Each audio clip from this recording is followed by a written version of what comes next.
Mga taga Manila at sa mga malalayong lugar. Nandito po yung aking mga co-masters din na galing sa Manila pa. Ayan, at talagang kadayo-dayo naman talaga ang tournament na ito, mga kamatsyas. Talagang palakpakan po uli natin si Kong Tuhali. Ayan, at sa ating honorable legendary, ang ating Hall of Famer, First Asia's Grandmaster, Eugene Torre, at sa ating masipag na organizers, na sila Sir James Infiesto at si Sir Homer at kay Sir Bermudez. Ayan. To all the players, to all the coaches, and to all the parents na palaging sumusuporta sa ating mga chikiting, sa ating mga players. Good morning po sa inyong lahat, mga kamansyas. Ayan, sa ating mga arbiters and officials. Ako po ay natutuwa dahil marami na rin po ako na-atinan ng mga big tournaments, pero ito po, may something dito na talagang nakaka-touch po sa puso. Talagang, lalo na makita ko yung mga bata at yung mga parents po na palaging sumusuporta. Ayan, sa mga bata po, hindi gagaling yan without the support of our parents, coaches. Yan po ay tulungan natin. Consider po natin as an investment po sa mga anak natin. Kasi sa chess talaga, pag sinuportahan natin yung mga anak natin, talagang may pupuntahan, may patutunguhan maganda. Diba? Kung hindi man po umabot sa pagka-professional player, di man umabot sa pagiging master, at least sa pag-aaral po ng ating mga anak, magamit po yan sa scholarship, diba? Ayan, at karamihan po talaga rin ng mga players sa Manila galing sa provinces eh. Di ba? Totoo. Yan ang mga inaabangan talaga dun sa Manila eh. Yung mga magagaling na players, especially dito po sa Davao. May naka-teammate po ako dito nung college eh. Ewan ko lang kung nandito pa yung mga Bulicatin Brothers. Andito. Ayan. Andito yun si James Bulicatin at si Lindon Sombilon. Yan, yun yung mga naka-teammates ko dito na ano na po, nagamit po nila yung ka-teammate ko, nagamit nila yung pagiging atleta para makatapos po ng pag-aaral. Tapos bumalik po dito at sila ay mga teachers na nagtuturo na. So napakaganda po na maging investment ito sa ating mga bata na pag dumating sa tamang panahon na sila po ay magka-college na, yan ang pinaka-pang-tuition, no? Yung kakayahan na bigyan ng karangalan ang mga eskwelahan na kanilang pupuntahan. Ayun, hindi lang naman po sa Manila. Of course, dito rin po may mga chances or may mga posibilidad na ma-avail yung kanilang pagiging athletic scholar. So, i-avail po natin yon sa pamamagitan ng paghubog natin sa mga bata na madisiplina, tuloy-tuloy lang. Pagdating po ng takdang panahon, college, ay mapapakinabangan natin ang kakayahan na yan. Plus, hindi na mawawala kasi alam po natin ang kaalaman, nandiyan na yan, hindi na mawawala yan eh, di ba? O bumalik na yung in-invest natin na suporta sa mga bata, eh yung kakayahan nandun pa. So tuko pa tayo. Okay po, so yan po ang tuloy nyo lang suporta sa ating mga anak. At sa mga players naman po na graduate na o hindi man nag-aaral, tuloy-tuloy lang po tayo, mga kamatsyas. Kasi yung pong participation natin, yung suporta natin sa mga tournaments ay bahagi din po ng pagpapalakas ng chess community. Di ba po? Sino-sino pa ba ang magpapalakas ng chess community sa Pilipinas? Kundi tayo-tayo lang po. Tapos, duplicate po natin, mga kamatsyas. I-share po natin sa ating mga anak, kamag-anak, na ito, turuan yung maglaro ng chess. Encourage nyo yung mga kaibigan natin na ma-involve at makapasok sa chess community.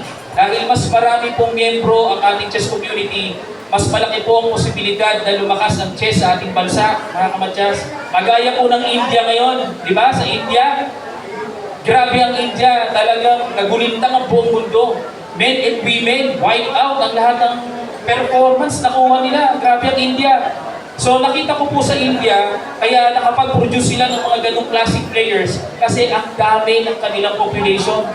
Grabe po ang bilang na registered players nila sa India. So mas marami, mas malaki ang chances na talagang makakuha talaga, mag-cream nila yung mga players na lalabas na malalakas. So yun po sana yung gawin natin. Encourage to promote the chess na makapag-join tayo kagaya nito sa mga tournaments at iba't iba pang mga activities ng chess like chess clinics, ayan, school activities. Paramihin po natin, mas marami tayo, mas malaki ang chance na mag-discover natin na mas marami pang mga chess players na kakatawan sa ating bansa pagdating po sa mga hinaharap na mga international competitions. Okay po, supportan natin bawat isa kailangan. At sa mga masters po na nandito, mga co-masters po namin, thank you so much sa inyong participation, sa inyong pong presensya. Nakikita po ng mga bata no, na ganun pala ang pupuntahan ng mga pagpapatuloy sa chess. So maging inspirasyon po tayo, lalo na sa mga kabataan. Okay po, maraming salamat po sa inyong lahat mga kabatyas. Good morning po sa inyong lahat. Thank you, International Master Roderick Camachas. Palakpakan natin. Okay. Meron po tayong special intermission ngayong mga ganito. Again, we're talking about a special number from a fellow chess player. The singing champion from Valencia City, Bukidnon. Palakpakan natin, Dennis Anton Labrador. Asa nga ba? Anton? Can you give Anton yung Dennis? Palakpakan naman natin, ha? Ton, hawakan mo yung microphone mo, Ton, dyan ka sa gitna. Guniti na. Sayang mga ano? Unsay pangalan ganinin mo? Pangalan? Gamit ang microphone. Pangalan? Dennis Anton. Asa ka ng champion gani? Unsang singing contest? The boys lang. Okay, palakpakan natin. Dennis Anton Labrador. Maestro, take it away.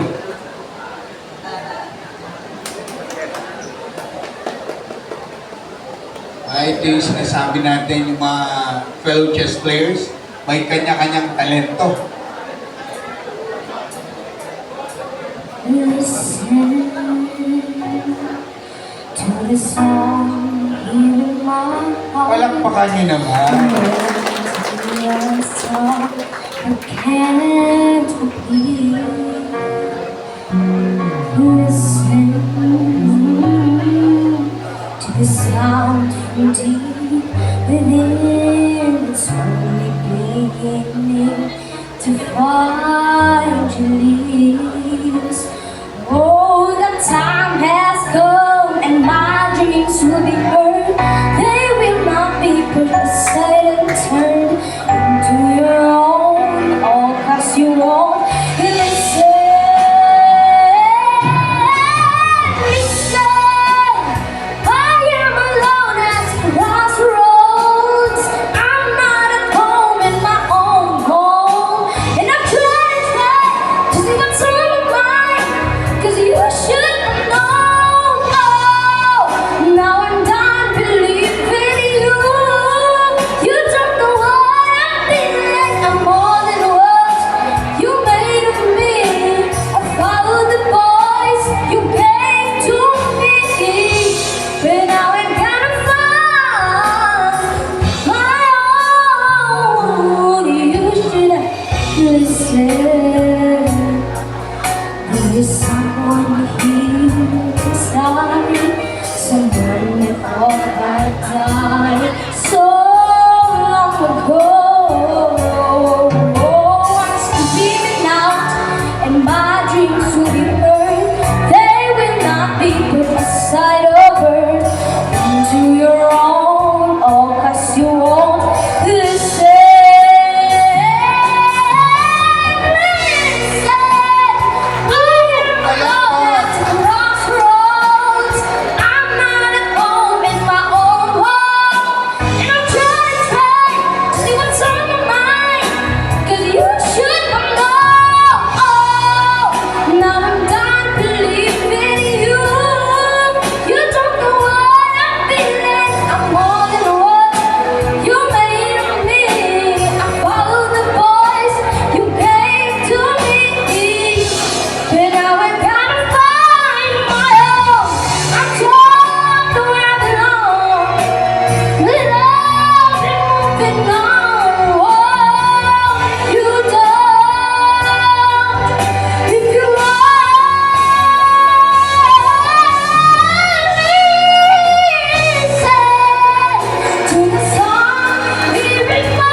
Diyan ka muna. You will get 500 pesos from Kong Alan Aldo Duhali plus 8 tumbler. Palakpakan naman natin. Para nag-champion ka ng agad doon. Okay, yan. Thank you. Okay, sige, para malungkot ka. Parang nag-uul ba? Kung dilitin mo na ginawa ito, ihatag na lang nasa kobe. Sige na, pwede na, pwede. Palakpakan naman natin. Okay, reklamo ka pa. Okay, the next part of our program, ladies and gentlemen, fellow chess players, ito yung kanina, sinasabi ko sa kanya, mukhang nasa maling time zone yata siya. Dahil habang tumatagal ang panahon, years are added, mas lalo siyang bumabata. Ha? Kung pasensya ka na ko, ha? Parang mamula-mula ang pisngi. Not only he is the Asia's first Grandmaster, pero gusto kong dadagdagan, Asia's first singing Grandmaster, Eugene Torre! Palakpakan naman natin. Ang huge. Alam niyo po, fresh from Budapest, 45th Olympiad. Palakpakan naman natin. Thank you very much. Anyway, gusto kong umpisahan na magpasalamat kay Kong Alan Duhali dahil lahat ng ito, andito tayo lahat, kami ni Kamatyas and all lahat yan, kayo lahat dito ay dahil kay Kong Alan Duhali. Palapakan po natin. Thank you very much, Kong, sa iyong suporta. At ito ay parang nagpapahiwatig sa akin na mukhang tama yung ginawa kong kasi malaking desisyon din sa akin noon eh. Kung mag-chess ba ako o itutuloy ko yung pag-aaral ko. Kasi during that time, wala namang tournaments dito eh. Kailangan mag-abroad sa Europe para makuha yung Grandmaster title. Pagka may mga ganitong pagkakataon, mukhang sinasabi sa akin na tama, Eugene, yung naging desisyon mo. At natutuwa ako na sa mga ganitong pa-tournament ay andyan dyan yung mga kabataan. Dahil nakaka-relate ako eh. Alam niyo ba, nung bata din kasi ako, mahilig din ako mag-chess. Swerte lang ako noon dahil I came from a chess-playing family. Wala naman kaming kompetisyon noon sa mga bata. Hindi lang sa Philippines, maski sa buong Asia. Wala.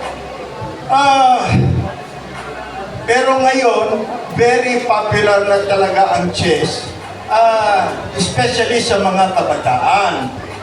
Sinuwerte lang ako noon, nung 17 years old ako, na may mga mabubuting puso na tumulong at nag-sponsor para makalaro ako first time sa Sweden, napakalayo, doon sa World Junior Championship way back in 1969.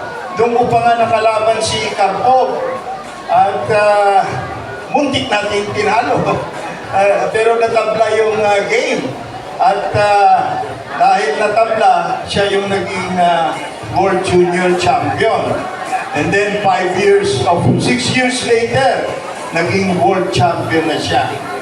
Anyway, sinasabi ko ito dahil gusto kong sabihin na very important at malaking tulong kung bata pa lang ay nag-chess na. Kaya palapakan natin ito ating mga kabataan. Very good move yan. Kung sa chess ay good move yan. At nung panahon ko noon, very supportive yung parents ko. Kaya malaking bagay yun. And I'm sure sa inyo ngayon, very supportive din ang mga parents nyo. Kaya huwag ninyong kalimutan na pasalamatan at matuwa na sinusuportahan ng inyong parents yung pag-chess ninyo. O, palakpakan ninyo yung inyong mga parents. Thank you, mga parents. And of course, yung mga opisyalis na tumutulong dito, no? Hindi ko naman mention lahat, na-mention naman. Maraming salamat sa inyong suporta. Ngayon, ang buhay ay parang chess, okay? Alam na natin yan. Ngayon, dito sa palaro natin, ang mga pyesa dito, ang pinakamataas na pyesa dito ay walang iba kundi si Kong. Okay? Siya yung and then suporta ng mga ibang opisyalis. Parang chess yan. Pero alam niyo sa chess, ang pinaka-importante sa lahat, ang mga piyоnes. Kasi nagiging epektibo lang ang mga pyesa, ang mga opisyalis, kung tama yung mga galaw ng mga piyоnes. Eh, sino ba ang mga piyоnes sa buhay? Sa ating pagtitipon ngayon? Sino?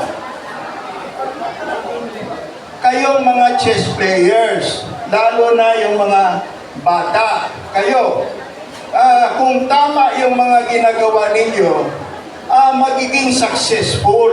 Lahat ng mga sakripisyo, paghihirap ng mga opisyalis natin, yung kanilang suporta, ay magiging tagumpay kung tama ang ginagawa ninyo.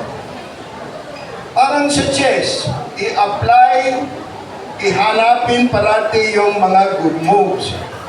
Para mo malaman kung ano ang good moves, dapat alam ninyo ano yung bad moves din. Eh ano ba yung mga bad moves sa buhay?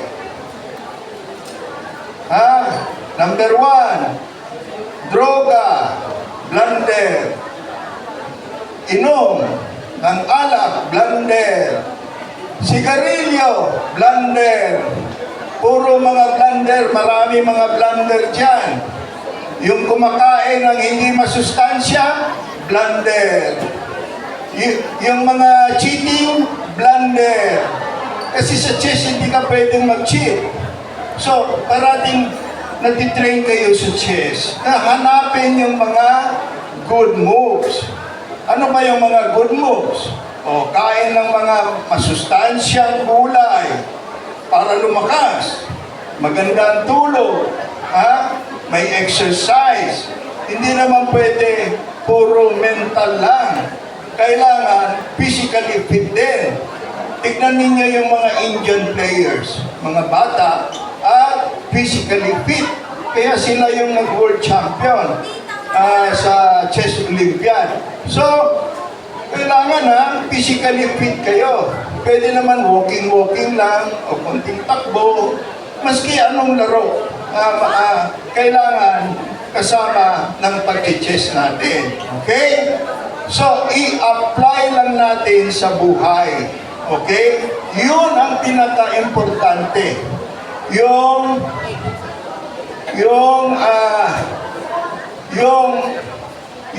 ginagawa natin na paghahanap ng good move sa chess, i-apply natin sa buhay. Ngayon, kung swertehin na maging champion, bonus na lang yon. Ang pinaka-importante, kung magiging ka dahil sa pag-chess mo. Kung baga natuto ka sa pag-chess mo, na puro tama rin ang ginagawa ninyo sa buhay. Lalong-lalo na sa inyong pag-aaral. Kung baga pag-aaral ninyo, bigyan ninyo ng panahon na gawin ang assignment at mag-aral. Okay ba? Para ipakita natin na tayong mga chess players, lalong-lalo na ang ating mga kabataan, ay puro mga good moves ang ginagawa, okay? Mga mabubuting bata kayo. Ha? Ipakita natin na tayong mga batang chess players ay mga mabubuting mamamayan. Okay ba yan? Para makakuha tayo ng more support. Okay, pag nakita ng ating mga opisyales, ng mga sponsors, na ang mga chess players ay magandang halimbawa, ay dadami yung ating suporta. Dadami ang mga sponsors. Okay? So parang chess din yan. Dapat sama-sama tayo na concerted ang effort natin na puro tama yung ginagawa natin. Okay? Ang huli, parati kong sinasabi, always protect and promote our mental king. Ayan na, nag-chess na kayo, napopromote na yan. Physical king, ayan, sabi ko nga, galaw-galaw. And the most important of all, our spiritual king. Okay? Make sure na doon tayo sa side ng kabutihan. Magaling na kayo, pero doon naman kayo sa side ng kasamaan, wag na lang. Ha? Make sure na doon tayo sa side ng tama at kabutihan. Ipakita natin na tayong mga chess players ay mga mabubuting mamamayan. Thank you very much at mabuhay kong sa suporta mo. And tayong mga chess players, lalo na mga kabataan, ipakita din natin yung pagpapasalamat by trying to make the right moves, not only on the chessboard, pero lalong-lalo na sa ating eskwelahan, sa ating buhay. Maraming salamat. Thank you. Palakpakan natin Grandmaster Eugene Torre. Ayan, yan ang ating living legend. Alam niyo po, maswerte kayo dahil sa Olympiad, World Chess Olympiad, pag nakikita si Manong Eugene, lahat ng mga Grandmasters nagpapapicture. Dito, pwede katabi nyo lang. Oh.